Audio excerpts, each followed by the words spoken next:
दोस्तों नमस्कार। ये है मार्गदर्शन फॉर सिविल सर्विसेज। मैं अनुराग चौधरी।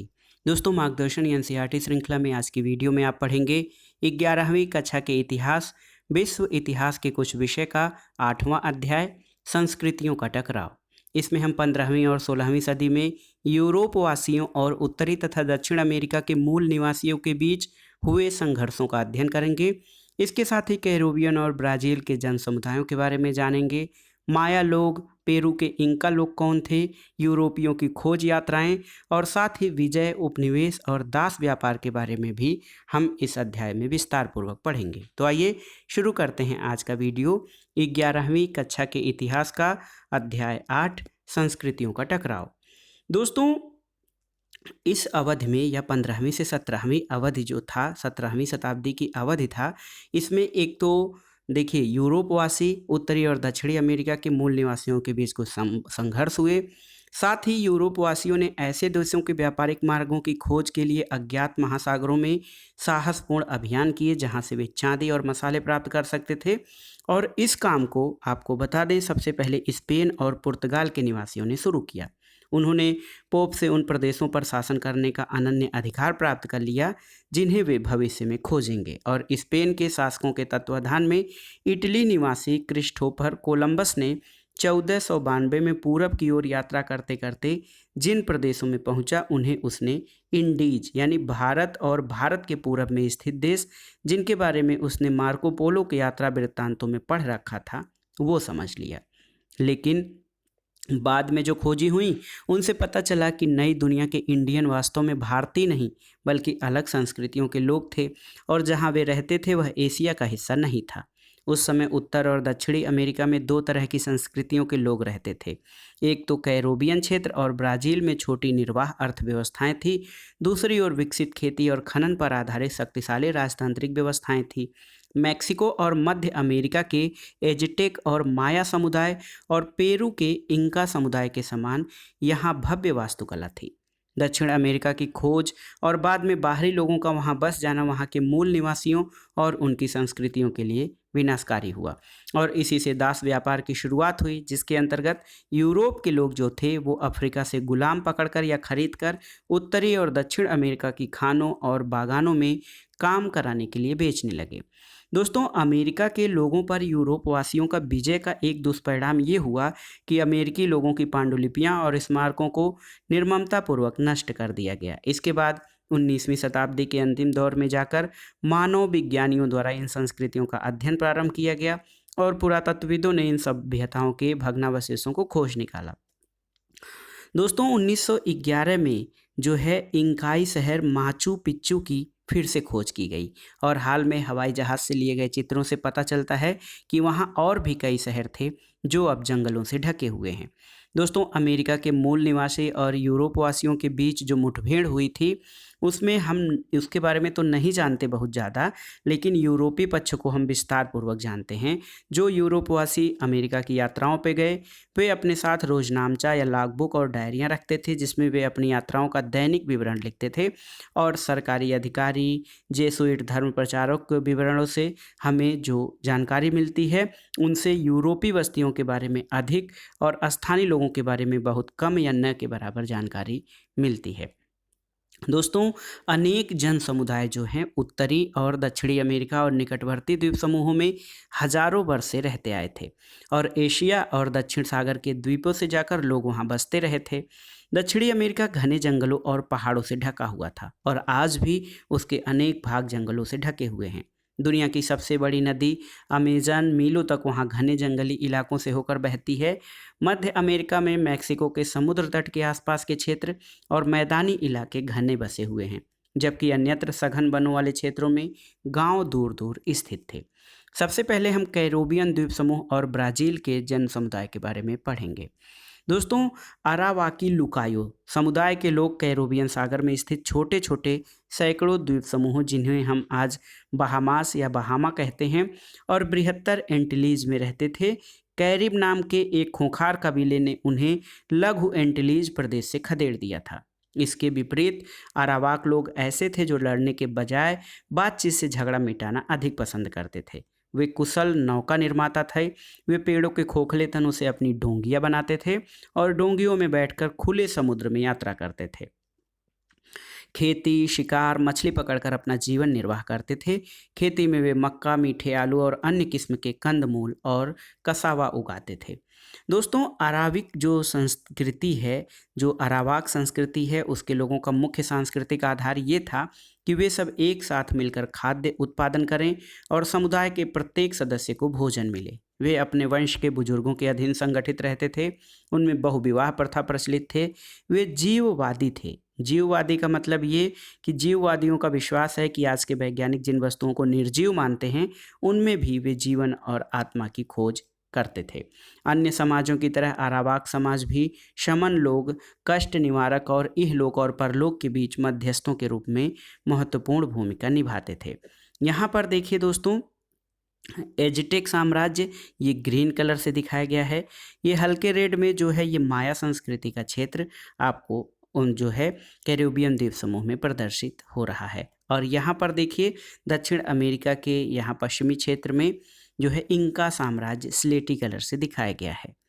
दोस्तों, अरावाक लोग सोने के गहने पहनते थे, लेकिन यूरोप वासियों की तरह सोने को उतना महत्व नहीं देते थे। अगर कोई यूरोपवासी सोने के बदले कांच के मनके दे देता तो वे खुश होते थे, क्योंकि उन्हें कांच का मनका ज़्यादा सुंदर दिखाई देता था। उनमें बुनाई की कला बहुत विकसित थी। हैमक यानी झूले के इस्तेमाल उनकी विशेषता थी, जिसे यूरोपी लोगों ने बहुत पसंद किया। अरावाकों का व्यवहार बहुत उदारतापूर्ण होता था और वे सोने की तलाश में स्पेनी लोगों का साथ देने के लिए हमेशा तैयार रहते थे। लेकिन आगे चलकर स्पेन की नीति क्रूरतापूर्ण हो गई। तब उन्होंने इसका विरोध किया, लेकिन उन्हें इसके विनाशकारी परिणाम भुगतने पड़े। स्पेनी लोगों के संपर्क में आने के बाद कोई 50 साल के भीतर ही अरावाकों और उनकी जीवन शैली का लगभग सत्यानाश हो गया। तूपीनाबा कहे जाने वाले दक्षिणी अमेरिका के पूर्वी समुद्री तट पर और ब्राज़ील नामक पेड़ों के जंगलों में बसे हुए गांव में रहते थे। दोस्तों, ब्राज़ील पेड़ के नाम पर ही इस प्रदेश का नाम ब्राज़ील पड़ा था। वे खेती के लिए घने जंगलों को सफाया नहीं कर सके, क्योंकि पेड़ काटने के लिए कुल्हाड़ा बनाने के लिए उनके पास लोहा नहीं था। लेकिन उन्हें बहुतायत से फल, सब्जियां, मछलियां मिल जाती थीं, जिससे उन्हें खेती पर निर्भर नहीं होना पड़ा। जो यूरोपवासी उनसे मिले, वे उनकी खुशहाल आज़ादी को देखकर उनसे ईर्ष्या करने लगे, क्योंकि वहाँ न कोई राजा था, न सेना, न कोई चर्च था जो उनकी जिंदगी को नियंत्रित कर सकता था। आइए देखते हैं मध्य और दक्षिण अमेरिका की जो राज्य व्यवस्थाएं थीं, उनकी क्या स्थिति थी। दोस्तों, कैरिबियन और ब्राज़ील क्षेत्रों के विपरीत मध्य अमेरिका में अत्यंत सुगठित राज्य थे। वहाँ मक्के की उपज उनकी आवश्यकता से अधिक होती थी, जो एज़टेक, माया और इंका जन समुदायों की शहरीकृत सभ्यताओं का आधार बनी। और इन शहरों की भव्य वास्तुकला के अवशेष आज भी आगंतुकों को मुग्ध कर देते हैं। दोस्तों, एज़टेक लोग कौन थे या उनकी विशेषताएं क्या थी, आइए देखते हैं। 12वीं शताब्दी में एज़टेक लोग उत्तर से आकर मैक्सिको के मध्यवर्ती घाटी में बस गए थे, और इस घाटी का यह नाम उनके मैक्सिली नामक देवता के नाम पर पड़ा था। उन्होंने अनेक जनजातियों को परास्त करके अपने साम्राज्य का विस्तार किया था और पराजित लोगों से नजराना वसूल करने लगे थे। एज़टेक समाज श्रेणीबद्ध था। अभिजात वर्ग या उच्च वर्ग में वे लोग शामिल थे जो उच्च कुल से उत्पन्न होते थे, पुरोहित थे, या फिर जिन्हें बाद में ये प्रतिष्ठा प्रदान कर दी गई थी। पुश्तैनी अभिजातों की संख्या कम थी और वे सरकार, सेना और पुरोहित कर्म में ऊंचे पदों पर आते थे। अभिजात लोग या जो हमारे एलीट क्लास होता है, उनमें से एक सर्वोच्च नेता चुनते थे जो आजीवन शासक बना रहता था। राजा पृथ्वी पर सूर्य देवता का प्रतिनिधि माना जाता था एज़टेक लोगों में, और योद्धा, पुरोहित और अभिजात वर्गों को सबसे अधिक सम्मान दिया जाता था। लेकिन व्यापारियों को भी अनेक विशेषाधिकार थे। उन्हें अक्सर सरकारी राजदूत और गुप्तचरों के रूप में सेवा करने का मौका दिया जाता था। प्रतिभाशाली चिकित्सकों और विशिष्ट अध्यापकों को भी आदर की दृष्टि से देखा जाता था। दोस्तों देखिए, एज़टेक लोगों के पास भूमि की कमी थी, इसलिए उन्होंने कोई भूमि उद्धार जल से ज़मीन से लेकर इस कमी को पूरा किया। सरकंडे की बहुत बड़ी चटाइयाँ बुनकर और उन्हें मिट्टी और पत्तों से ढककर उन्होंने मैक्सिको झील में कृत्रिम टापू बनाए, जिन्हें चिनाम्पा कहा जाता था। इन अत्यंत उपजाऊ द्वीपों के बीच नहरें बनाई गईं, जिन पर 1325 में एज़टेक राजधानी टेनोक्टिटलान का निर्माण शुरू किया गया, जिसके राजमहल और पिरामिड झील के बीच में खड़े हुए। बड़े अद्भुत लगते थे। चूंकि एज़टेक शासक अक्सर युद्ध में लगे रहते थे, इसलिए उनके सर्वाधिक भव्य मंदिर भी युद्ध के देवताओं और सूर्य भगवान को समर्पित थे। भूमि उद्धार का आशय क्या है कि बंजर भूमि को आवासीय या कृषि योग्य भूमि बनाना। दोस्तों, ग्रामीण जो है साम्राज्य जो है ग्रामीण आधार पर था। लोग मक्का, फली, कुम्हड़ा, कद्दू, कसावा, आलू और अन्य फसलें उगाते थे। भूमि का जो स्वामित्व था किसी व्यक्ति का न होकर कुल के पास होता था, जो सार्वजनिक निर्माण कार्यों को सामूहिक रूप से पूरा करवाता था। कृषि दास या यूरोपीय कृषि दासों जैसे खेतीहर लोग अभिजातों की जमीन से जुड़े रहते थे और फसल में से कुछ हिस्से के बदले वो उनके खेत जोतते थे और कभी कभी अपने बच्चों को गुलामों के रूप में बेच देते थे। एज़टेक लोग इस बात का पूरा ध्यान रखते थे कि उनके सभी बच्चे स्कूल अवश्य जाएं। कुलीन वर्ग के बच्चे काल मेकाक में भर्ती किए जाते थे, जहां उन्हें सेना अधिकारी और धार्मिक नेता बनने के लिए प्रशिक्षित किया जाता था। बाकी सारे बच्चे पड़ोस के तेपोकल्ली स्कूल में पढ़ते थे, जहां उन्हें इतिहास, पुराण, मिथक, धर्म और उत्सवी गीतों की शिक्षा दी जाती थी। लड़कों को सैन्य प्रशिक्षण, खेती और व्यापार करना सिखाया जाता था और लड़कियों को घरेलू काम धंधों से कुशलता प्रदान की जाती थी। 16वीं शताब्दी के शुरू के सालों में एज़टेक साम्राज्य में अस्थिरता के लक्षण दिखाई देने लगे थे। यह स्थिति हाल में जीते गए लोगों से उत्पन्न असंतोष के कारण पैदा हुई, जो केंद्रीय नियंत्रण से मुक्त होने के अवसर खोजने लगे। यहाँ पर देखिए, माया मंदिर टिकल ग्वाटेमाला 8वीं शताब्दी की जो है भव्य आकृति या भव्य स्थापत्य कला का नमूना है। माया लोग, आइए अब जानते हैं दोस्तों माया लोगों के बारे में। मेक्सिको की माया संस्कृति ने 11वीं से 14वीं शताब्दी के दौरान उल्लेखनीय उन्नति की, लेकिन 16वीं शताब्दी में माया लोगों के पास राजनीतिक शक्ति एज़टेक लोगों की अपेक्षा कम थी। मक्के की खेती उनकी सभ्यता का मूल आधार था और उनके धार्मिक क्रियाकलाप और उत्सव मक्का बोने, उगाने और काटने से जुड़े थे। वो खेती करने में कुशल थे। शासक वर्ग, पुरोहित, प्रधानों को एक उन्नत संस्कृति का विकास करने में सहायता मिली, जिसमें वास्तुकला, खगोल विद्या और गणित जैसे विषयों की अभिव्यक्ति हुई। माया लोगों के पास अपनी एक चित्रात्मक लिपि थी, लेकिन इस लिपि को अभी तक पूरा नहीं पढ़ा जा सका है। आइए जानते हैं अब पेरू के इंका लोगों के बारे में। दोस्तों, दक्षिणी अमेरिकी देशज संस्कृतियों में सबसे बड़ी पेरू में क्वेचुआ या इंका लोगों की संस्कृति थी। 12वीं शताब्दी में प्रथम इंका शासक मैंको कपाक ने कुज्को में अपनी राजधानी बनाई। 9वें इंका शासक के शासनकाल में राज्य का विस्तार हुआ और अंततः इंका साम्राज्य इक्वेडोर से चिली तक 3000 मील में फैल गया। साम्राज्य अत्यंत केंद्रीकृत था। राजा संपूर्ण शक्ति का केंद्र होता था दोस्तों, और नए जीते गए कबीलों और जनजातियों को पूरी तरह अपने भीतर मिला लिया जाता था। प्रत्येक प्रजाजन को प्रशासन की भाषा क्वेचुआ बोलनी पड़ती थी और प्रत्येक कबीला स्वतंत्र रूप से वरिष्ठों की एक सभा द्वारा शासित होता था। और देखा जाए तो एज़टेक साम्राज्य की तरह इंका साम्राज्य इकाइयों के नियंत्रण वाले एक संघ के समान था और कहा जाता है कि 10 लाख से ज़्यादा लोग इस साम्राज्य में थे। एज़टेक लोगों की तरह इंका लोग भी उच्च कोटि के भवन निर्माता थे। उनके शिलापट्टियों को बारीकी से तराश कर बनाया जाता था और देखिए, निकटवर्ती इलाकों में टूटकर गिरी हुई चट्टानों से पत्थरों को तराशने और ले जाने के लिए श्रम प्रधान प्रौद्योगिकी का उपयोग करते थे। दोस्तों, देखा जाए तो कई शिलाखंड वजन में 100 मीट्रिक टन से भी अधिक भारी होते थे, लेकिन उनके पास इतने बड़े शिलाखंडों को ढोने के लिए पहिएदार गाड़ियां नहीं थीं। यह सब काम मजदूरों को जुटाकर बड़ी सावधानी से करवाया जाता था। इंका सभ्यता का आधार भी कृषि था। उनके यहाँ ज़मीन खेती के लिए उपजाऊ नहीं थी, इसलिए उन्होंने पहाड़ी इलाकों में सीढ़ीदार खेत बनाए और जल निकासी और सिंचाई की प्रणालियाँ विकसित की।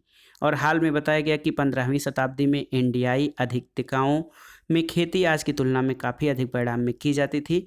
इनका लोग मक्का और जो है आलू उगाते थे और भोजन और श्रम के लिए लामा पालते थे। यहाँ पर देखिए दोस्तों, किस तरह से यहाँ पर स्पेन के क्षेत्र, ये देखिए कैसे जो है स्पेन के क्षेत्रों को यहाँ साइड में दिखाया गया है। दोस्तों, यहाँ पर आप देखिए कि विशेष अध्ययन में आज भी अनेक सैलानी इंका लोगों के कला कौशल के नमूनों को देखकर दंग रह जाते हैं। यहाँ पर देखिए, पर्वत के शिखर पर बसा माचू पिच्चू नगर, इस पर स्पेनियों की निगाह नहीं पड़ी, जिसके कारण यह नष्ट नहीं हो पाया था। और चिली के कवि नेरूदा जैसे भी कुछ लोग, इन्होंने इस बात पर प्रकाश डाला है कि विपरीत वातावरण में खेती, शिल्प, स्थापत्य आदि के क्षेत्र में उल्लेखनीय कार्य करने के लिए हजारों लोगों को कितने कठोर परिश्रम किया गया होगा। ऐ खेत जोतने वालों, बुनकरों, ऊंचे खतरनाक मचान पर चढ़कर चिनाई करने वाले राजगीरों, एंडीज के मेहनतकश पहनारों, अपनी कुचली हुई उंगलियों वाले जौहरियों, अपने लगाए पौधों की खुशहाली के लिए चिंतातुर किसानों, मिट्टी में बर्बाद हुए कुम्हारों, जरा जमीन से झांक कर मेरी ओर तो देखो, अपने पुराने दुख दर्दों को मिट्टी में दफनाकर जिंदगी का नया प्याला भर लाओ। देखिए, ये heights of Machu Picchu 1943 Paolo Neruda की जो है एक रचना का हिंदी अनुवाद है। दोस्तों, जो इंका लोग थे, देखिए यहाँ पर जो बहुत ही महत्वपूर्ण है दोस्तों, पेरू के रहने वाले जो इंका लोग थे दोस्तों, ये लोग बुनाई और मिट्टी के बर्तन बनाने के सिद्धहस्त थे। लेखन की किसी प्रणाली का उन्होंने विकास नहीं किया, लेकिन हिसाब लगाने की एक प्रणाली थी। क्विपू यानी डोरियों पर गांठें लगाकर गणितीय इकाइयों का हिसाब रखा जाता था। और कुछ विद्वानों का विचार है कि इंका लोग इन धागों में एक किस्म का संकेत बुनते थे। इंका साम्राज्य का ढांचा पिरामिड नुमा था, जिसका मतलब ये था कि एक बार इंका प्रधान पकड़ लिया जाए तो उसके शासन की सारी श्रृंखला टूट जाती थी। और उस समय ऐसा ही हुआ जब स्पेनी सैनिकों ने उनके देश पर आक्रमण करने का निश्चय किया। एज़टेक और इंका संस्कृतियों की कुछ समानताएं थीं। वे यूरोपीय संस्कृति से बहुत अलग थे। समाज श्रेणीबद्ध था, लेकिन यूरोप की तरह कुछ लोगों के हाथों में संसाधनों का निजी स्वामित्व तो नहीं था। पुरोहित और सामनों को समाज में ऊंचा स्थान प्राप्त था। यद्यपि भव्य मंदिर बनाए जाते थे जिनमें परंपरागत रूप से सोने का प्रयोग किया जाता था, लेकिन सोने या चांदी को अधिक महत्व नहीं दिया जाता था। अब आइए शुरू करते हैं बहुत ही महत्वपूर्ण यूरोप वासियों की खोज यात्राएं। दोस्तों, दक्षिणी अमेरिकी और कैरिबियन लोगों को यूरोप वासियों के अस्तित्व का पता तभी चला जब यूरोप वासी अटलांटिक सागर को जहाज़ों द्वारा पार करके वहां पहुंचे। 1380 में कुतुब नुमा यानी दिशा सूचक यंत्र का आविष्कार हो चुका था, जिससे यात्रियों को खुले समुद्र में दिशाओं की सही जानकारी लेने में मदद मिल सकती थी। लेकिन उसका इस्तेमाल 15वीं शताब्दी में जाकर हो पाया, जब लोगों ने अजान मुल्कों या अनजान मुल्कों की ओर दुस्साहसिक समुद्री यात्राएं की। इस समय तक समुद्री यात्रा पर जाने वाले यूरोपीय जहाज़ों में काफ़ी सुधार हो गया था। बड़े बड़े जहाज़ों का निर्माण हो चुका था जो विशाल मात्रा में माल की ढुलाई करते थे। साथ ही आत्मरक्षा के लिए अस्त्र शस्त्र से भी लैस रहते थे, ताकि शत्रुओं के आक्रमण का मुकाबला किया जा सके। 1477 में टालेमी की जियोग्राफी नामक पुस्तक, जो 1300 वर्ष पहले लिखी गई थी, मुद्रित हुई और इसलिए लोगों द्वारा व्यापक रूप से पढ़ी गई। मिस्रवासी टालेमी ने विभिन्न क्षेत्रों की स्थिति को अक्षांश और देशांतर रेखाओं के रूप में व्यवस्थित किया था, और इन विवरणों को पढ़ने से यूरोप वासियों को दुनिया के बारे में कुछ जानकारी मिली, जिसे उन्होंने महाद्वीपों यानी यूरोप, एशिया और अफ्रीका में बंटा हुआ समझा। टालेमी ने बताया कि दुनिया गोल है, लेकिन उसने महासागरों की चौड़ाई को काफ़ी कम आंका था। यूरोप वासियों को इस बात का कोई अंदाज़ा नहीं था कि अटलांटिक के दूसरी ओर भूमि पर पहुंचने के लिए उन्हें कितनी दूरी तय करनी होगी। चूंकि वे यह सोचते थे कि यह दूरी बहुत कम होगी, इसलिए उनमें से कई बिना सोचे समझे समुद्र में उतरने के लिए सदा उतारू रहते थे। दोस्तों, 15वीं शताब्दी में आइबेरियाई प्रायद्वीप यानी स्पेन और पुर्तगाल के लोग इन खोज यात्राओं में सबसे आगे रहे और इनको इतिहासकार समुद्री खोज यात्रा कहते थे। बाद के इतिहासकारों ने अनजान इलाकों की ओर पुरानी दुनिया के लोगों की ये पहली समुद्री यात्राएं नहीं थी। दोस्तों, पहले भी अरब, चीनी और भारतीय यात्री और प्रशांत द्वीप समूहों के लोग अपने जलयानों में बैठकर बड़े बड़े महासागरों के आर पार जा चुके थे। नॉर्वे के जल डाकू 11वीं शताब्दी में उत्तरी अमेरिका पहुंच चुके थे। स्पेन और पुर्तगाल के शासक विशेष रूप से इस खोज के लिए धन देने के लिए लालायित इसलिए रहते थे कि उनके सिर पर सोने और धन दौलत के भंडारों की धुन सवार रहती थी। 14वीं और 15वीं शताब्दी के मध्य तक यूरोप की अर्थव्यवस्था में गिरावट हुआ, मंदी के दौर आया। प्लेग और युद्धों ने यूरोप के अनेक भागों में आबादी को उजाड़ दिया और यूरोप में जो दोस्तों सोने और चांदी की कमी आ गई थी, जो उन दिनों सिक्के बनाने के काम में आती थी।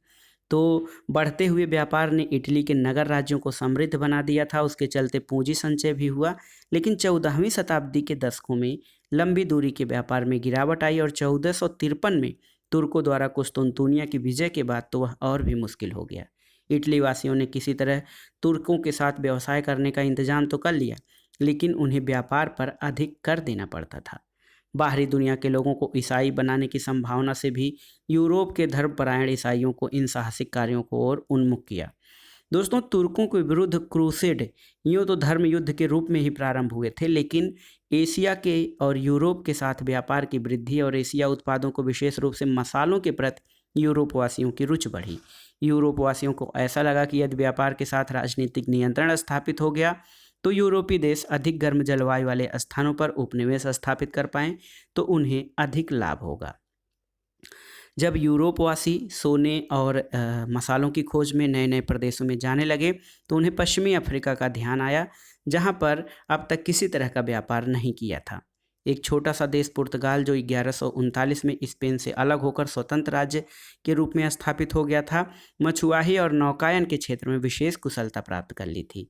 और पुर्तगाल के राजकुमार हेनरी, जो नाविक के नाम से मशहूर था, उसने पश्चिमी अफ्रीका की समुद्री यात्रा आयोजित की और 1415 में सियूटा पर आक्रमण किया और उसके बाद कई अभियान आयोजित किए गए और अफ्रीका के बोजोडोर अंतरीप में पुर्तगालियों ने अपना व्यापारिक केंद्र स्थापित किया। अफ्रीकियों को पकड़ पकड़ कर गुलाम बनाया जाने लगा और स्वर्ण धूलि को साफ करके सोना तैयार किया जाने लगा। स्पेन में आर्थिक कारणों ने लोगों को महासागरीय शूरवीर बनने के लिए प्रोत्साहित किया। धर्म युद्धों की याद और रिकांक्विस्टा जो होता है दोस्तों, इसका अर्थ पुनर्विजय है। ईसाई राजाओं द्वारा आइबेरियन प्रायद्वीप पर प्राप्त की गई सैनिक विजय रिकांक्विस्टा कहा जाता था। दोस्तों, इसने क्या किया कि निजी महत्वाकांक्षाओं को उत्तेजित कर दिया और उन इकरारनामाओं की शुरुआत की जिनकी कैप्टुलेसियोन कहा जाता था। इन इकरारनामों के तहत स्पेन का शासक नए जीते हुए इलाकों पर अपनी प्रभुसत्ता जमा लेता था और उन्हें जीतने वाले अभियानों के नेताओं को पुरस्कार के रूप में पदवियां और जीते गए देशों पर शासनाधिकार देता था। अटलांटिक पारगमन यानी अटलांटिक महासागर के उस पार जाना। दोस्तों, क्रिस्टोफर कोलंबस एक स्वयं शिक्षित व्यक्ति था, लेकिन उसमें साहसिक कार्य करने और नाम कमाने की उत्कट इच्छा थी। भविष्यवाणियों में विश्वास करते हुए ये मानता था कि उसके भाग्य में पश्चिम की ओर से यात्रा करते हुए पूरब की ओर जाने का रास्ता खोजना लिखा है। वह कार्डिनल पियर डिएली द्वारा 1410 में लिखी गई खगोल शास्त्र और भूगोल पुस्तक का जो है उससे बहुत प्रेरित हुआ और इस संबंध में पुर्तगाल के राजा के समक्ष अपनी योजनाएं प्रस्तुत की, मंजूर नहीं हुई। सौभाग्य से स्पेन के प्राधिकारियों से उनकी साधारण सी योजना स्वीकार कर ली और उसे पूरा करने के लिए 3 अगस्त 1492 को पालोस के पत्तन से अपने अभियान पर जहाज द्वारा रवाना हो गया। लेकिन कोलंबस और उसके साथी अनुमान से अधिक लंबी चलने वाली अटलांटिक यात्रा के लिए तैयार नहीं थे। उनका बेड़ा छोटा था, जिसमें सांता मारिया नाम की छोटी नाव और 2 क्वेकरल और हल्के जहाज पिंटा और नीना थे। सांता मारिया की कमान स्वयं कोलंबस के हाथ में थी। उसमें 40 कुशल नाविक थे। यात्रा पर जाते समय अनुकूल व्यापारिक हवाओं के सहारे उनका बेड़ा आगे बढ़ता जा रहा था, लेकिन रास्ता लंबा था। 33 दिनों तक बेड़ा तैरता हुआ आगे बढ़ता गया, मगर तट के दर्शन नहीं हुए। ऊपर आकाश तो नीचे समुद्र। अब तो उसके नाविक बेचैन हो उठे और कुछ उसमें तुरंत वापस चलने की मांग करने लगे। आखिर 12 अक्टूबर को, 3 अगस्त से चलते हुए 12 अक्टूबर 1492 को उन्हें ज़मीन दिखाई दी, जिसे कोलंबस ने भारत समझा, लेकिन वह स्थान बहामा द्वीप समूह का गुआनाहानी द्वीप था। कहा जाता है कि इस द्वीप समूह को बहामा नाम कोलंबस द्वारा इसलिए दिया गया क्योंकि वहाँ चारों ओर से छिछले समुद्र, जिसे स्पेनिश में बाजामार कहते हैं, उससे घिरा हुआ था। गुआनाहान के इस बेड़े में नाविकों का आरावाक लोगों ने स्वागत किया। आरावाक लोग शांतिप्रिय थे। उन्होंने दोस्ती का हाथ बढ़ाया और अपने खाने पीने का सामान नाविकों के साथ मिल बांट कर खाया। वस्तुतः कोलंबस उनकी इस उदारता से बहुत प्रभावित हुआ और इस बारे में अपने रोजनामचे यानी डेली की डायरी में लिखा है कि वे इतने ज़्यादा उदार और सरल स्वभाव के थे कि अपना सब कुछ देने को तैयार हैं। वे कभी इनकार नहीं करते, बल्कि सदा बांटने को तत्पर रहते हैं और इतना अधिक प्यार जताते हैं मानो उनका प्यार भरा कलेजा ही बाहर निकल आएगा। दोस्तों, कोलंबस ने गुआनाहान में स्पेन का झंडा गाड़ दिया। उसने इस द्वीप का नाम सैन सेल्वाडोर दिया। वहाँ पर एक सार्वजनिक उपासना कराई। स्थानीय लोगों से बिना पूछे अपने आप को वायसराय घोषित कर दिया। बड़े द्वीप समूह क्यूबा, जिसे उसने जापान समझा था, और किस्केया नाम हिस्पानियोला, जो आज देशों हाइती और डोमिनिक रिपब्लिक में बटा हुआ है, तक आगे बढ़ने के लिए इन स्थानीय लोगों का सहयोग प्राप्त किया। सोना तत्काल उपलब्ध नहीं था, लेकिन खोजकर्ताओं ने सुन रखा था कि सोना हिस्पानियोला में भीतरी क्षेत्र की पहाड़ी जलधाराओं में मिल सकता था। दोस्तों लेकिन कोलंबस और उसके साथी इस संबंध में आगे कुछ और करते उससे पहले ही उनका यह अभियान दुर्घटनाओं में फंस गया और खूंखार कैरिब कबीलों की प्रचंडता का भी उन्हें सामना करना पड़ा। नाविक जल्दी से जल्दी घर लौटने को अधीर हो गए। वापसी यात्रा अधिक कठिन साबित हो गई क्योंकि जहाज़ों को दीमक लग गई और नाविकों को थकान और घर की याद सताने लगी। इस संपूर्ण यात्रा में कुल 32 सप्ताह लग गए और आगे चलकर ऐसी 3 यात्राएं और आयोजित की गईं जिस दौरान कोलंबस ने बहामा और बृहद एंटीलीज द्वीपों, दक्षिणी अमेरिका की मुख्य भूमि और उसके तटवर्ती इलाकों में अपना खोज कार्य पूरा किया। दोस्तों बाद की यात्राओं से ये पता चला कि इन स्पेनी नाविकों ने इंडीज नहीं बल्कि एक नया महाद्वीप खोज निकाला है। कोलंबस की विशेष उपलब्धि ये थी कि उसने अनंत समुद्र की सीमाएं खोज निकाली और ये करके दिखा दिया कि यदि 5 सप्ताह तक व्यापारिक हवाओं के साथ साथ यात्रा की जाए तो पृथ्वी के गोले के दूसरी ओर पहुंचा जा सकता है। और अक्सर जगहों को उन्हें खोजने वालों के अनुसार नाम दिया जाता था। और इसलिए एक अजीब बात है कि कोलंबस की स्मृति में संपूर्ण अमेरिका महाद्वीप को नहीं बल्कि संयुक्त राज्य अमेरिका के एक छोटे से जिले में और दक्षिणी अमेरिका के पश्चिमोत्तर भाग में एक देश कोलंबिया का नामकरण किया गया, जबकि वह उन दोनों इलाकों में से किसी एक में भी नहीं गया था। उसके द्वारा खोजे गए 2 महाद्वीपों उत्तरी और दक्षिणी अमेरिका का नामकरण फ्लोरेंस के एक भूगोलवेत्ता अमेरिगो वेस्पुस्सी के नाम पर किया गया, जिसने उसके विस्तार का अनुभव किया और उसे नई दुनिया यानी न्यू वर्ल्ड के नाम से संबोधित किया। तो अमेरिका का नाम याद रखिएगा जो है फ्लोरेंस यानी इटली के एक भूगोलवेत्ता अमेरिगो वेस्पुस्सी के नाम पर किया गया, जिसने उसका नाम नई दुनिया रखा था। और उसके लिए अमेरिका नाम का प्रयोग सर्वप्रथम एक जर्मन प्रकाशक द्वारा 1507 में किया गया था। आइए जानते हैं अमेरिका में स्पेन के साम्राज्य की स्थापना। दोस्तों स्पेनी साम्राज्य का विस्तार बारूद और घोड़ों के इस्तेमाल पर आधारित सैन्य शक्ति की बदौलत हुआ था और स्थानीय लोगों को या तो नजराना देना पड़ता था या फिर सोने और चांदी की खानों में काम करना पड़ता था। और यहाँ पर दोस्तों कुछ लोगों को सोने के नए स्रोत खोजने के लिए लगाना पड़ा और सोने के लालच में कई गंभीर हिंसक घटनाएं घटीं। स्थानीय लोगों ने विरोध किया। स्पेनी विजेताओं के कठोर आलोचक कैथोलिक भिक्षु बार्टोलोम डिलास कैसास ने कहा है कि स्पेनी उपनिवेशक अक्सर अपनी तलवारों की धार अरावाकों के नंगे बदन पर आजमाते थे। जब सैनिक दमन और बेगार का तांडव हो रहा था तभी महामारी की विनाश लीला ने नया मोर्चा खोल दिया। पुरानी दुनिया की बीमारियां विशेषतः चेचक ने आरावाक लोगों पर कहर ढा दिया क्योंकि उनमें प्रतिरोध क्षमता नहीं थी। स्थानीय लोग ये मानते थे कि इन बीमारियों के कारण स्पेन द्वारा चलाई जाने वाली अदृश्य गोलियां थीं। आरावाकों और उनकी जीवन शैली का लोप निहायत खामोशी से स्पेनियों के साथ हुए उस दुखांत मुकाबले की याद दिलाता है। कोलंबोस की अभियानों के बाद स्पेन वासियों द्वारा मध्यवर्ती और दक्षिण अमेरिका में खोज बराबर चलती रही और सफलता मिलती गई। आधी सदी के भीतर स्पेन वासियों में लगभग 40 डिग्री उत्तरी से 40 डिग्री दक्षिणी स्थान तक के समस्त क्षेत्र को खोज लिया और बिना किसी चुनौती के उस पर अधिकार कर लिया। और इस तरह पहले स्पेन वासियों ने इस क्षेत्र के 2 बड़े साम्राज्यों को जीतकर अपने कब्जे में किया और ये काम 2 व्यक्तियों हरमन कोर्टेस और फ्रांसिस्को पिजारो का था। उनके अभियानों द्वारा किया गया खर्च स्पेन के जमींदारों, नगर परिषदों के अधिकारियों और अभिजातों ने उठाया था और इन अभियानों में शामिल होने वाले जीत के बाद हासिल होने वाले अपेक्षित हिस्से के बदले वे अपने अस्त्र शस्त्र भी मुहैया कराए। आइए अब जानते हैं कोर्टेस और एज़टेक लोगों के बारे में। दोस्तों कोर्टेस और उसके सैनिकों ने, जिन्हें क्वांसिस्टोडोर कहा जाता था, मैक्सिको को रौंदते हुए उसे चुटकियों में जीत लिया। 1519 में कोर्टेस क्यूबा से मैक्सिको आया जहां उसने टाटानैक समुदाय से दोस्ती कर ली। टाटानैक लोग एज़टेक शासन से अलग होना चाहते थे और एज़टेक शासक मोंटेजुमा ने कोर्टेस से मिलने के लिए अपना एक अधिकारी भेजा। वह स्पेन वासियों की आक्रमण क्षमता, उनके बारूद और घोड़े के प्रयोग को देखकर घबरा गया। स्वयं मोंटेजुमा को यह पक्का यकीन हो गया कि कोर्टेस सचमुच किसी निर्वासित देवता का अवतार है जो अपना बदला लेने के लिए फिर से प्रकट हुआ है। दोस्तों यहाँ पर देखिए डोना मैरीना। बर्नार्ड डियाज डेल कैस्टिलो ने अपने टू हिस्ट्री ऑफ मैक्सिको में लिखा है कि टेबैस्को के लोगों ने कोर्टेस को डोना मैरीना नाम की एक सहायिका दी थी। वह 3 भाषाओं में प्रवीण थी। उसने कोर्टेस के लिए दुभाषीय के रूप में बहुत निर्णायक भूमिका निभाई। ये हमारी जीतों की जोरदार शुरुआत थी और डोना मैरीना की सहायता के बिना हम न्यू स्पेन और मैक्सिको की भाषा नहीं सीख सकते थे। डियाज सोचता था कि वह एक राजकुमारी थी, लेकिन मैक्सिकन लोग उसे मालिंच यानी विश्वासघातिनी कहते थे। मालिंचिस्टा का अर्थ है वह व्यक्ति जो दूसरे की भाषा और कपड़े की हूबहू नकल करता है। दोस्तों, स्पेनी सैनिकों ने ट्रेलेस क्लानों पर हमला बोल दिया। ट्लेलेक्स क्लान खूंखार लड़ाकू थे जिसने जबरदस्त प्रतिरोध करने के बाद अंततः आत्मसमर्पण कर दिया। स्पेनी सैनिकों ने क्रूरतापूर्वक उन सबका सफाया कर दिया।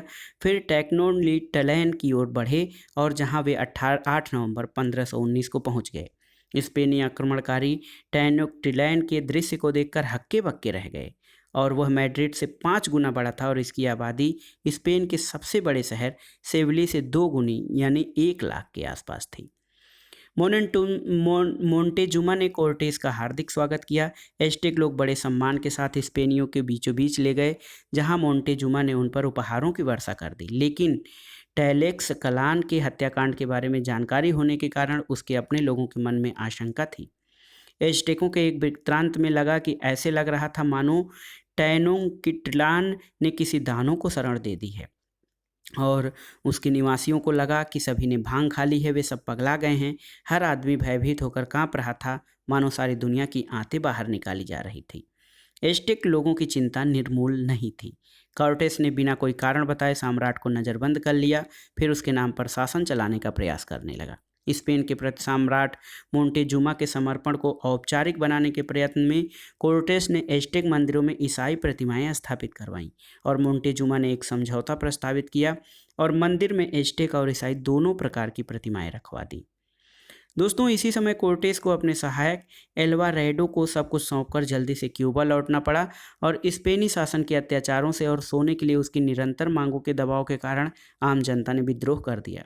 एल्वारेडो ने हुइजिल पोक्टली का वसंतोत्सव में कत्लेआम का हुक्म दे दिया। 25 जून 1520 को वह कोर्टेस वापस लौटा तो उसे घोर संकट का सामना करना पड़ा। पुल तोड़ दिए गए थे, जलमार्ग काट दिए गए थे, सड़कें बंद कर दी गई थीं। स्पेनियों को भोजन और पेयजल की घोर कमी का सामना करना पड़ा। कोर्टेस को मजबूर होकर वापस लौटना पड़ा। इसी समय रहस्यमय परिस्थितियों में मोन्टेजुमा की मृत्यु हो गई। एस्टेकों की स्पेनियों के साथ लड़ाई जारी रही और लगभग 600 अत्याचारी विजेता और उतने ही ट्लेक्स क्लान के लोग मारे गए। हत्याकांड की इस भयंकर रात को आंसू भरी रात के नाम से जाना जाता है। कोर्टेस को नवनिर्वाचित राजा क्वेटोमोक के विरुद्ध अपनी रणनीति की योजना बनाने के लिए वापस ट्लेक्स क्लान में शरण लेनी पड़ी और उस समय एज़टेक लोग यूरोपी लोगों के साथ आई चेचक के प्रकोप से मर रहे थे। कोर्टेस केवल 180 सैनिकों और 30 घोड़ों के साथ जो है टेनोक्टिलान में घुस आया और एज़टेक भी अपनी आखिरी मुठभेड़ के लिए तैयार थे। अब शकुनों ने एज़टेकों को बता दिया कि उनका अंत दूर नहीं है और इसे वास्तविकता समझकर सम्राट ने अपना जीवन त्याग देना ही उचित समझा। मैक्सिको पर विजय प्राप्त करने में 2 वर्ष का समय लग गया। कोर्टेस मैक्सिको में न्यू स्पेन का कैप्टन जनरल बन गया और चार्ल्स पंचम द्वारा सम्मानों से विभूषित कर दिया गया। मैक्सिको से स्पेनियों ने अपना नियंत्रण ग्वाटेमाला, निकारागुआ और होंडुरास में भी स्थापित कर लिया। अब आइए जानते हैं दोस्तों पिजारो और इंका लोगों के बारे में। कोर्टेस के विपरीत पिजारो गरीब और अनपढ़ था। वह सेना में भर्ती होकर 1502 ईस्वी में कैरोबियन द्वीप समूह में आया था। उसे कहानियों में इंका राज्य के बारे में सुना था कि वह चांदी और सोने का देश है, एल डोर आडो। उसने प्रशांत से वहां पहुंचने के लिए कई प्रयत्न किए। एक बार जब अपनी यात्रा से स्पेन लौटा तो स्पेन के राजा से मिलने में सफल हो गया। इस मुलाकात के दौरान उसने राजा को इंका के कारीगरों द्वारा बनाए गए सोने के सुंदर सुंदर मर्तबान दिखाए। राजा के मन में लोभ उठा। उसने पुजारो को ये वचन दिया कि अगर वह इंका प्रदेश को जीत लेगा तो उसे वहाँ का गवर्नर बना दिया जाएगा। पिजारो ने कोर्टेस का तरीका अपनाने की योजना बनाई, लेकिन वह यह देखकर क्षुब्ध हुआ कि इंका साम्राज्य की स्थिति वहाँ से भिन्न थी। 1532 में अताहुलाप्पा ने एक गृह युद्ध के बाद इंका साम्राज्य की बागडोर अपने हाथ में ले ली। वहाँ के प्रदेश में पिजारो ने प्रवेश किया। उसने जाल बिछाकर राजा को बंदी बना लिया। राजा ने अपने आप को मुक्त कराने के लिए कमरा भर सोना फिरौती में देने का प्रस्ताव किया, जो आज तक के इतिहास में इतनी बड़ी फिरौती किसी को नहीं मिली थी। लेकिन पिजारो ने अपना वचन नहीं निभाया। उसने राजा का वध करवा दिया और उसके सैनिकों ने जी भरकर लूटमार की। लूटपाट के बाद इंका राज्य क्षेत्र पर कब्जा कर लिया गया। विजेताओं की क्रूरता के कारण 1534 में विद्रोह भड़क उठा, जो 2 साल तक चलता रहा। हजारों की संख्या में लोग युद्ध और महामारी के कारण युद्ध में चले गए और दोस्तों अगले 5 वर्षों में स्पेनियों ने पोटोसी, ऊपरी पेरू जो आज का बेलोबिया है, उसकी खानों में चांदी के विशाल भंडारों का पता लगा लिया और उन खानों में काम करने के लिए उन्होंने इंका लोगों को गुलाम बना लिया। आइए जानते हैं कैब्राल और ब्राज़ील के बारे में। दोस्तों ब्राज़ील पर पुर्तगालियों का कब्जा इत्तेफाक से हुआ। सन 1500 में पुर्तगाल निवासी पेड्रो अल्वारेस कैब्राल जहाज़ों का शानदार जुलूस लेकर भारत के लिए रवाना हुआ। तूफानी समुद्रों से बचने के लिए उसने पश्चिम अफ्रीका का एक बड़ा चक्कर लगाया और देखा कि वह उस समुद्र तट पर पहुंच गया है जिसे वर्तमान में ब्राज़ील कहा जाता है। दक्षिणी अमेरिका का यह पूर्वी भाग उस क्षेत्र में आता था जिसे पोप ने पुर्तगाल को सौंप रखा था, इसलिए वे अविवादित रूप से इसे अपना मानते थे। पुर्तगालवासी ब्राज़ील की बजाय पश्चिमी भारत के साथ अपना व्यापार बढ़ाने के लिए अधिक उत्सुक थे, क्योंकि ब्राज़ील में सोना मिलने की कोई संभावना नहीं थी, लेकिन वहाँ एक प्राकृतिक संसाधन था जिसका उन्होंने भरपूर लाभ उठाया, वह था टिम्बर यानी इमारती लकड़ी।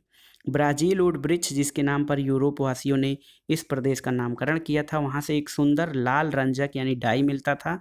ब्राज़ील के मूल निवासी लोहे के चाकू, छुरियों और आरियों के बदले में उन्हें जो अद्भुत वस्तु मानते थे, इन पेड़ों को काटने और लट्ठे बनाकर जहाज़ों तक ले जाने के लिए तुरंत तैयार हो गए। दोस्तों तुम फ्रांसीसी और पुर्तगाली लोग इस लकड़ी की तलाश में इतनी दूर से यहाँ क्यों आते हो? क्या तुम्हारे देश में लकड़ी नहीं है? एक मूल निवासी ने फ्रांसीसी पादरी से पूछा। चर्चा के अंत में कहा कि मुझे लगता है कि तुम बिल्कुल बावले हो। तुम लंबा समुद्र पार करते हो, घोर परेशानियां झेलते हो, इतना परिश्रम करते हो किस लिए? अपने बच्चों के लिए धन इकट्ठा करने के लिए ना? क्या जिस भूमि ने तुम्हें पाला पोसा और बड़ा किया वह तुम्हारे बच्चों को पेट भरने के लिए पर्याप्त नहीं है? हमारे भी माता पिता और बच्चे हैं जिन्हें हम बहुत प्यार करते हैं, लेकिन हमें पक्का विश्वास है कि जिस भूमि ने हमें पाल पोस कर बड़ा किया है उनका भी भरण पोषण कर देगी। तो दोस्तों इमारती लकड़ी और व्यापार की वजह से पुर्तगाली और फ्रांसीसी व्यापारियों के बीच भयंकर लड़ाइयाँ हुई और 1534 में पुर्तगाल के राजा ने ब्राज़ील के तट को 14 आनुवांशिक कप्तानियों में बांट दिया और उनके मालिकाना हक उन पुर्तगालियों को सौंप दिए जो वहां अस्थायी रूप से बसना चाहते थे। उन्हें स्थानीय लोगों को गुलाम बनाने का अधिकार भी दे दिया गया और स्थानीय लोगों के प्रति उनका व्यवहार बहुत ही क्रूर था। 1540 के दशक में पुर्तगालियों ने बड़े बागानों में गन्ना उगाया, चीनी बनाने के लिए मिलें शुरू किया और यह चीनी यूरोप के बाजारों में बेची जाती थी। तब स्थानीय लोग इन गुलाम बनाने वाले मिल मालिकों से बचने के लिए गांव छोड़कर जंगलों की ओर भागने लगे और जैसे जैसे समय बीत गया तटीय क्षेत्र से मुश्किल से कोई इक्का दुक्का स्थानीय लोगों का गांव बचा, लेकिन उनके बदले यूरोपीय लोगों के सुनियोजित कस्बे बन गए। दोस्तों मिल मालिकों को गुलाम लाने के लिए मजबूर होकर एक दूसरे स्रोत यानी पश्चिमी अफ्रीका की ओर मुड़ना पड़ा, लेकिन स्पेनी उपनिवेशों में स्थिति अलग थी। वहाँ एज़टेक और इंका साम्राज्य के अधिकांश लोगों ने खदानों और खेतों में काम कराया जाता था, इसलिए स्पेनी बासिंदों को औपचारिक रूप से उन्हें गुलाम बनाने अथवा कहीं से गुलाम लाने की जरूरत नहीं पड़ी। 1549 में पुर्तगाली राजा के अधीन एक औपचारिक सरकार स्थापित की गई और बहिया सेल्वाडोर को उसकी राजधानी बनाया गया और इस समय तक जेसुइट पादरियों ने बाहर ब्राज़ील जाना शुरू कर दिया था। यूरोपीय बासिंदे इन जेसुइट पादरियों को पसंद नहीं करते थे क्योंकि वे मूल निवासियों के साथ दया का बर्ताव करने की सलाह देते थे और निडरतापूर्वक जंगल में जाकर उनके गाँव में रहते हुए यह सिखाते थे कि ईसाई धर्म एक आनंददायक धर्म है, उसका आनंद लेना चाहिए और सबसे बड़ी बात ये दास प्रथा की कड़ी शब्दों में आलोचना करते थे। अब आइए जानते हैं विजय उपनिवेश और दास व्यापार। जो अभियान पहले अनिश्चित परिणाम वाली समुद्री यात्राओं के रूप में शुरू हुए थे, आगे चलकर उनका यूरोप, उत्तरी अमेरिका और दक्षिणी अमेरिका पर अस्थायी प्रभाव पड़ा। 15वीं शताब्दी में शुरू की गई यूरोपीय समुद्री परियोजनाओं ने एक महासागर से दूसरे महासागर तक के समुद्री मार्ग खोज लिए। अधिकांश मार्ग यूरोपीय लोगों के जानकारी में नहीं थे। दक्षिण अटलांटिक पूरी तरह अछूता था, किसी जहाज़ ने उसके पार जाना तो दूर उसके पानी में भी प्रवेश नहीं किया था और न ही कोई जहाज़ दक्षिणी अटलांटिक से प्रशांत महासागर या हिंद महासागर तक पहुंचा था। लेकिन 15वीं शताब्दी के अंतिम और 16वीं शताब्दी के प्रारंभिक दशकों में ये सभी कार्य संपन्न किए गए। दोस्तों इसके अलावा 1560 से 1600 तक सैकड़ों जहाज हर वर्ष दक्षिणी अमेरिका की खानों से चांदी स्पेन लाते रहे। मज़ेदार बात यह हुई कि उसका लाभ स्पेन और पुर्तगाल को उतना नहीं मिला। उन्होंने क्या किया कि व्यापारी जहाज़ के बेड़े के विस्तार में नहीं लगाया। अटलांटिक महासागर के किनारे किनारे ऐसे देश थे, विशेष रूप से इंग्लैंड, फ्रांस, बेल्जियम और हॉलैंड, जिन्हें इन खोजों का लाभ उठाया। उनके सौदागर बड़ी बड़ी संयुक्त पूंजी कंपनियां बनाए और बड़े व्यापारिक अभियान चलाए, उपनिवेश स्थापित किए और यूरोपवासियों को नई दुनिया में पैदा होने वाली नई नई चीज़ों जैसे तंबाकू, आलू, गन्ने की चीनी, ककाओ और रबर आदि से परिचित कराया।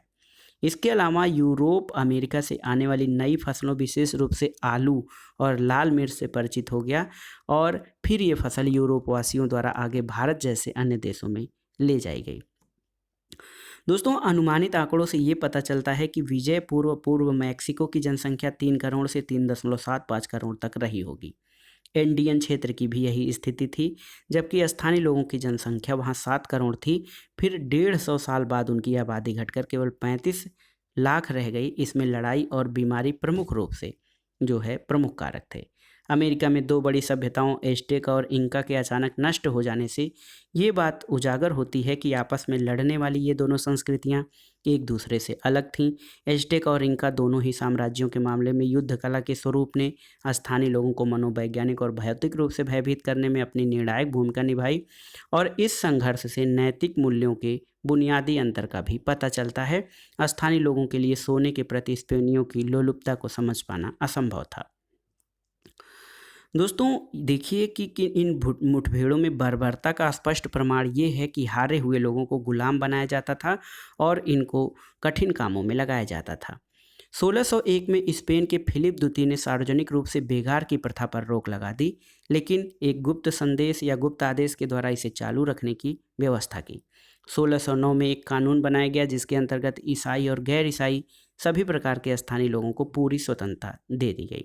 अब नई आर्थिक गतिविधियां तेजी से जोर पकड़ी, जंगलों को सफाया किया गया, पशुपालन किया गया। सोने की खोज के बाद खानों का काम जोरों से चल पड़ा। सस्ते श्रम की मांग बनी रही और स्थानीय लोग गुलाम बनने का विरोध करेंगे तो ये विकल्प बचा कि गुलाम अफ्रीका से मंगवाए जाए।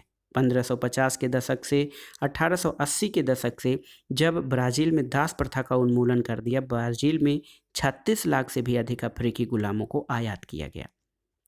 दोस्तों, दास प्रथा के उन्मूलन के बारे में 1780 के दशक में किए गए प्रारंभिक वाद विवाद में कुछ लोगों ने ये दलील दी कि यूरोपवासियों ने अफ्रीका में आने से पहले वहाँ दास प्रथा मौजूद थी।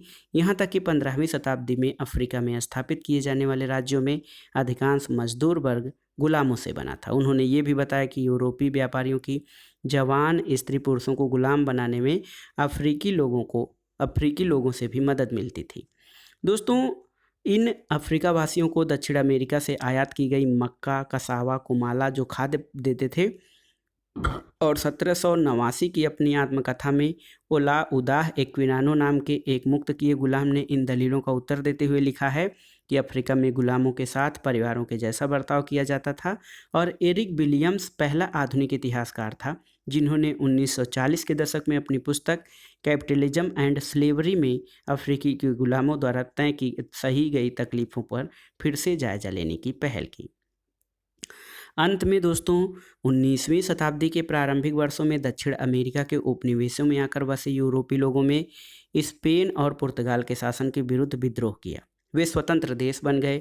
ठीक जैसे वैसे ही 1776 में उत्तरी अमेरिकी उपनिवेशों ने ग्रेट ब्रिटेन के विरुद्ध विद्रोह करके संयुक्त राज्य अमेरिका का निर्माण किया था। दक्षिण अमेरिका को आज लैटिन अमेरिका कहा जाता है क्योंकि स्पेन और पुर्तगाली दोनों भाषाएं लैटिन भाषा परिवार की हैं। वहाँ के निवासी अधिकतर देशज यूरोपी, जिन्हें क्रियोल कहा जाता था, यूरोपी और अफ्रीकी मूल के हैं और उनमें से अधिकांश लोग कैथोलिक धर्मावलंबी हैं। उनकी संस्कृति में यूरोपीय परंपराओं के साथ मिली हुई देसी परंपराओं के तत्व भी विद्यमान हैं। तो दोस्तों, ये था आज का वीडियो 11वीं कक्षा के इतिहास विश्व इतिहास के कुछ विषय का 8वां अध्याय संस्कृतियों का टकराव। इसमें आपने देखा कि किस प्रकार 15वीं और 16वीं शताब्दी में यूरोप वासियों का उत्तरी और दक्षिणी अमेरिका के मूल निवासियों से संघर्ष हुआ था। दोस्तों, वीडियो आपको कैसा लगा हमें कमेंट बॉक्स में ज़रूर बताइएगा। वीडियो को लाइक करें, शेयर करें और इस चैनल मार्गदर्शन फॉर सिविल सर्विसेज को सब्सक्राइब करें। वीडियो देखने के लिए धन्यवाद दोस्तों। नमस्कार।